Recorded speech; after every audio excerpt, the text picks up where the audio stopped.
guys, I've been mulling over the last few months about my brew kit, what I need to take out with me, and obviously different setups for different lengths of time and different situations. But what I've got is more or less a basic setup. I'll go through it in a minute, but mostly I wouldn't take all of this out. There's a core piece which is basically that piece there. That's the Crusader cup, Osprey water bottle, and the plastic cup as well. Little flat blue thing there, that's the fold away cup. That's the lid to the Crusader cup, and well, I'll be going through most of it in a minute when I do an individual piece, bit by piece by piece, but most of it fits into the bag on the right hand side. It's basically something I've been trying to put together because I felt that the pouch that I had the brew kit in wasn't big enough for what I needed. I needed to have a little bit of versatility, as will be explained in a minute. So anyway, there we go. What the makeup of my brew set is quite simple really, and it'll all fit into it. The whole of what you saw there will fit into the bag, but I wouldn't take all of that out with me. If I'm just going out for a quick walk, maybe just to sit down for 5 minutes and not brew up, I would have this. And that's a small, basically 1 drink thermos flask. Very good. In fact, I use these when I go out camping. I make a hot drink last thing at night, a hippie tea, which is either a fruit-based infusion or my current favourite, or my 2 current favourites at the moment, are a fennel infusion or a lemon and ginger. The lemon and ginger is quite nice. Wake up in the morning and it's not boiling hot, but it's warm and it gets into your plumbing and gets you going. So that's what I would take on a short trip. What fits into the bag, and give us some feedback on this, let us know what you think, is I've got the bag here. So basically I've got 2 elastic straps at the top. It did have some pen holder things in here, but I've cut them out and you'll see why in a minute, and that's in the bottom out on that side. Right, first of all I've got a Millbank bag, just in case I haven't taken any water out with me or I need some extra water. Very useful. Most of us know how to use these and they're quite easy to get hold of. I've got this at my local surplus store. Bizarrely enough, when I was in the army we never even used these. It says, right, that fits in the top, across the top like that, so. Right. Now to accompany a Millbank bag, I've got one of those. I had to heat the sides up a bit to push the handholds out, but that is just the bottom half of a 2 litre, I think it was 2 litre, yeah, 2 litre Ribena bottle, used for catching the water prior to boiling from the Millbank bag. Now that slides in. What lives at the bottom of the bag, these 2 items, they're the reflectors for the 2 burners that I have. 2 meths burners, and they work quite well. One is for more in-depth cooking, another one is for, and the other one's for a quick brew. Obviously the foil fits into the bottom of the bag. Right. As for cooking, I've got a Trangia triangle. Fits into the side pouch along with the lid to my Crusader cup. Works very well. Just slide them in, keeps them well out of the way. For the main part of the setup, I've got this, which is cup Osprey water bottle, which I've had since 1976, and the Crusader cup, which I've not had for very long really. Wow, it looks like I've had it for a long time. I really put this through its paces. All fits together like so. Slides into the pouch. Got two burners, and depending on how I'm cooking, depends which one I take out.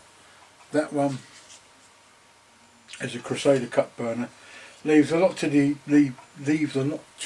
desired on the design front. It should have, this spring should have been up a lot higher so you could get a Trangia burner in there. But my good friend Sandy, way down in Swindon, gave me this. It's a 177 caliber air gun pellets in. He's put some wicking in the bottom, filled it up with mess, light it, and there's enough burn time on there to boil you up a cup of water for your tea. Or in there's a Trangia burner which goes with the triangle. It also goes with other burners that I may take out with me, like the storm cooker, but the storm cooker wouldn't fit in there, that would fit in the rucksack. This is for getting a quick brew on the go. Spare cup, in case my lady's out with me or someone turns up, make them a cup of tea, or as in the case of Avalon, be coffee. Obviously you need fuel, so a ½ litre fuel canister from Trangia which holds mess. And tea caddy. In here is Narcissus Gold Oolong, favourite brew of mine. It's got quite a delicate flavour. In fact, I need to really use this up. Very nice. That fits in the bag. I do have some teaspoons somewhere, but I've lost them. I've been tidying up and I've misplaced them. That fits in there. A spoon, obviously, for dishing the tea out. Now I can boil the water up in the Crusader cup, and or I can use the Crusader cup as a teapot, because the lid has a strainer on it, so I can put the tea leaves straight into that. Probably one of these does a whole cup full, which is great. It all fits into there. I can, if need be, take a spare water bottle. That fits into there like so. So that if I need more than 2 litres of water, I can use the old Millbank bag. And of course, when you're boiling up, bring your water to a rolling boil. But there we go. As I say, just slip that into there like that. It goes down the side. Tea. There we go. It all fits into there. There's some side pockets where I can slide a knife in. We've got a whistle attached, and I can put coffee, maybe have some coffee in there. I haven't yet tried fitting the cafetiere in, which I use occasionally, but when it comes to coffee, I tend to make a cowboy coffee if I'm using grounds. And you just bring the water up to the boil with the coffee in, take it off, let it settle. You either bang the side of the cup or splash some cold water on the top, and there you go. Well, I hope you found that informative, guys. As I move on, I'm trying some new. I'm going back to some core principles this year when it comes to cooking out, by using just the fire. I'll be roasting eggs in the ashes, cooking what I need over the fire, you know, doing sort of what the Boy Scouts know as twists, you know, bannock on a stick, and other stuff like that. Having very little cooking equipment, basically just stuff to boil water in. Everything else will be cooked on and around the fire. And well, I hope it's proved of interest, guys, and I'll see you in the next video. Just think, my brew kit fits into there. It looks a lot, but this doesn't go in the rucksack, so this is the first thing I can get my hands on and get a brew going almost straight away, because nothing's better than a warming cup of tea. This is an add-on bit, something just crossed my mind. A week or so ago, someone put up on the Facebook page, or, you know, a friend of mine put up that he just got an axe, and it set me thinking about the tools we take out into the woods with us and whether we need them.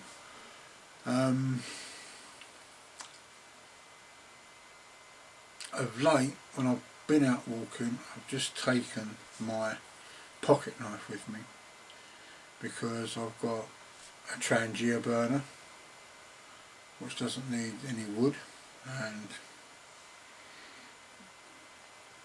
a Primus multi-fuel stove.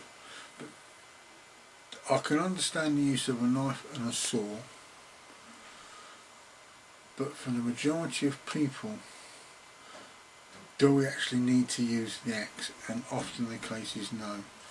We get wrapped up in the tools of what we call bushcraft, playing in the woods. They are must-have items. I go on workshops where I use these items. You know, we go to land where we're allowed to fell a tree because the area is cleared for clear felling, and we're allowed to take down a tree or two.